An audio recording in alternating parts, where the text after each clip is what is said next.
Hi, today in front of me Oppo A17 and I'll show you the face unlock test on this device. So I just set up my face recognition a couple of minutes ago and now I'll make a couple of tries to unlock the device with my face and we will see how fast this feature is and does it works. So let's see. 1, 2, 3.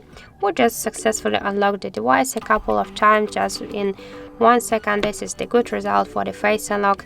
I just suggest you to try this unlock method, but don't forget that this unlock method is less secure, for example, than the pin code or passcode unlock methods. So that's it. Thank you for watching, and if you find this video helpful, don't forget to leave a like, comment and to subscribe our channel.